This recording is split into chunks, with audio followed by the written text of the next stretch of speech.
అందరికీ నమస్కారం. నేను మీ ఆర్పీని.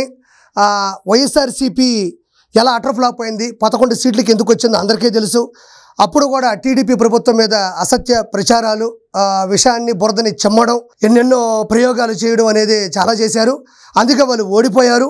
అంతటితో ఆగకుండా ప్రజలు చీకొట్టినా కూడా మళ్ళీ అదే పనికి మళ్ళీ పనులు చేస్తూ ముందుకు కొనసాగుతున్నారు. అందులో భాగంగానే ఈరోజు ఉదయం, అంటే చూడండి, ఉదయం 9:08 సెప్టెంబర్ 17, 2024 ఉదయాన్నే గ్రేట్ ఆంధ్ర అనే ఒక ఛానల్లో పెట్టారండి. టీటీడీ పద్మావతి గెస్ట్ హౌస్లో టీడీపీ బరితెగింపు. పద్మావతి గెస్ట్ హౌస్లో రాష్ట్ర మంత్రి భర్తతో పాటు టీడీపీ అనుకూల మీడియా ప్రతినిధులు చిందులు. టీటీడీ గురించి టీడీపీ నేతలు నీతి సూక్తులు చెబుతూ మరోవైపు అపవిత్ర కార్యకలాపాలకు తెరలేపడం సరైందా అనే చర్చ జరుగుతోంది అన్నారు.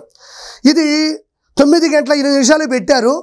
పెట్టిన కొద్దిసేపటికే ఆ ఛానల్ నుంచి దాన్ని డిలీట్ చేసేసారు. అంటే ప్రైవేట్లో పెట్టారా, డిలీట్ చేసేసారా మనకు తెలియదు. ఇప్పుడు ఏం చెప్తున్నారు వీళ్ళు, టీటీడీ పద్మావతి గెస్ట్ హౌస్లో, అంటే తిరుమల తిరుపతి దేవస్థానం గెస్ట్ హౌస్లో టీడీపీ వాళ్ళు బరితెగించారు అంటున్నారు. అంటే ఇక్కడ ఎవరు చిందులు వేశారు, డ్యాన్సులు వేశారు, మురిసిపోయి నవ్వినారు అంటున్నారు. ఇక్కడ మీరు చెప్పారు కదండి, రాష్ట్ర మంత్రి భర్తతో పాటు టీడీపీ అనుకూల మీడియా అంటున్నారు. ఎవరో కాదంటే గుమ్మడి సంధ్యారాణి గారు, women and child welfare cabinet minister and tribal cabinet minister. ఆవిడ వాళ్ళ ఇంట్లో ఒక ఫంక్షన్లో వాళ్ళ భర్తతో పాటు సంతోషంగా, బంధువులతో పాటు ఒక చిన్న ఫంక్షన్ చేసుకుంటూ వాళ్ళు సంతోషంగా ఉన్నారు.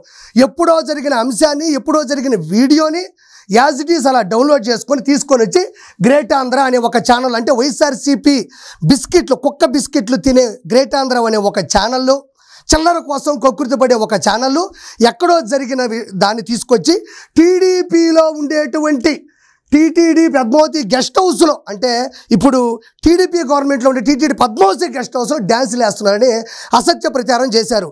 నీకు దమ్ము ఉంటే గ్రేట్ ఆంధ్రాకి నేను ఒకే సవాల్ ఇస్తుండా, ఆరోపణలు చేయడం కాదు, నిరూపణలు నీ దగ్గర ఉన్నాయా? నిరూపణలు నీ దగ్గరగా ఉంటే, నిక్కచ్చిగా నువ్వు నిజాయితీగా ఉంటే, నువ్వు 100% మాట్లాడే కరెక్టే అయితే, నీ గ్రేట్ ఆంధ్రాలో ఈ వీడియోని ఎందుకు నువ్వు తీసేసావు? పోస్ట్ చేసిన దాన్ని ఎందుకు అలా వదిలేయలేకపోయావు? ఏం భయపడ్డావా?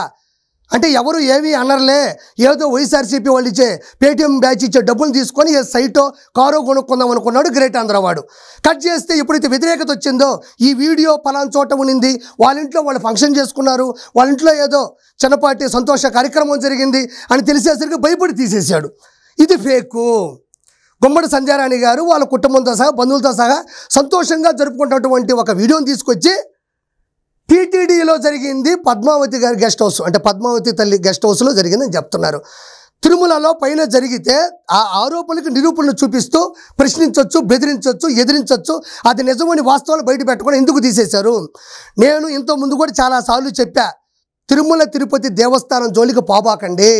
దాని జోలికి పోవడం వల్లే వైఎస్ జగన్మోహన్ రెడ్డికి 2 పంగనామాలు 11 సీట్లు వచ్చాయని నేను మొత్తుకున్నా. ఏది, టీడీపీ గవర్నమెంట్ గెలవక ముందే వెంకటేశ్వర స్వామి నిన్ను ఎగిస్తంతాడు, నువ్వు తప్పు చేసినావు, నీ సాక్షి పేపర్ కావచ్చు, నీ గ్రేట్ ఆంధ్ర కావచ్చు, నీ దగ్గర ఉన్నటువంటి కుక్క ఛానల్ అన్నీ కూడా అసత్య ప్రచారాలు చేయొద్దు. టీడీపీని దుమ్మెత్తిపోవడంతో పాటు టీటీడీని కూడా భ్రష్టు పట్టించావు. కాబట్టి నువ్వు ఓడిపోతావన్నా అతను 11 సీట్లకి వెంకటేశ్వర స్వామి తంతే కింద వచ్చి పడినాడు. నేను ఈరోజు చెప్తున్నా, ఇది తిరుమల తిరుపతి దేవస్థానం సంబంధించిన పద్మావతి గెస్ట్ హౌస్లో జరగలేదు. జరిగిందని నీ దగ్గర ఉంటే నువ్వు ఎందుకు ఈ వీడియోని తీసేసావు? ఎందుకు అసత్య ప్రచారాలు చేస్తున్నావు? ప్రజలు దయచేసి ఇది వినండి. పద్మావతి గెస్ట్ హౌస్లో ఎవరు పుట్టినరోజు, ఏ ఫంక్షన్ జరిగితే చేసుకున్నారు? ఎందుకు ఆ వీడియోని తీసేయాల్సి వచ్చింది? వైఎస్ఆర్సీపీకి అదనపు బలమే కదా. నిజంగా పద్మావతి గెస్ట్ హౌస్లో ఇలాంటి ఫంక్షన్ చేసుకుని డ్యాన్సులు వేస్తే అది వైఎస్ఆర్సీపీకి ప్రధాన బలం. అంత ప్రధాన బలాన్ని ఎందుకు డిలీట్ చేయాలా? ఎందుకు తీసేయాలా? మీకు ఇది ప్లస్ పాయింటే కదా, క్వశ్చన్ చేయడానికి ప్లస్ పాయింటే కదా. అంటే ఏదో పెట్టారు, భయపడ్డారు, జనాలు కూడా దుమ్మెత్తిపోశారు, దాన్ని డిలీట్ చేసేశారు. నేను మళ్ళీ చెప్తున్నా, నువ్వు ఏ విషయాన్నైనా దుమ్మెత్తిపోయాలన్నా, అసత్య ప్రచారాలు చేయాలన్నా, బయట ఏదైనా ఫంక్షన్ హాల్లో లేదా ఏమన్నా గ్రౌండ్సో లేకపోతే ఇంకేదన్నా ఇంట్లో పెట్టుకో. దయచేసి వెంకటేశ్వర స్వామి, అంటే తిరుమల తిరుపతి దేవస్థానానికి సంబంధించినటువంటి పద్మావతి గెస్ట్ హౌస్లు, పైన ఉండేటువంటి ఆ రోడ్లు, పైన ఉండే మెట్లు, వీటిని ఆసరాగా తీసుకోవద్దు. ఇప్పుడు వచ్చిన 11 సీట్లు కూడా వచ్చే రోజుల్లో 11, అంటే 11 = 1 - 1 = 0 అవ్వడం నిజం.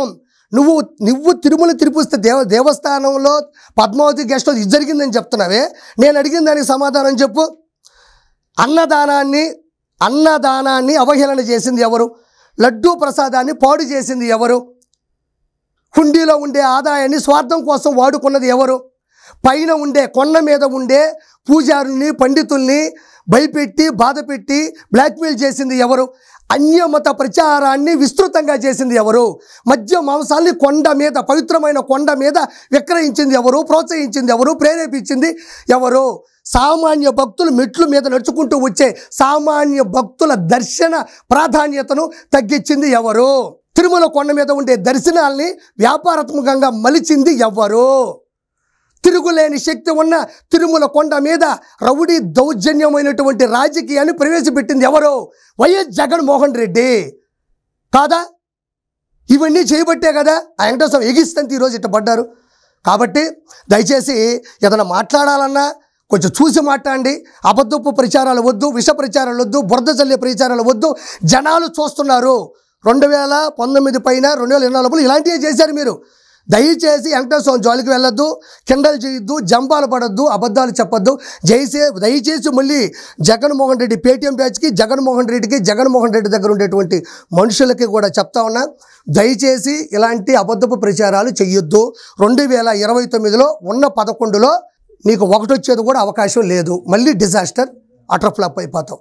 Thank you so much.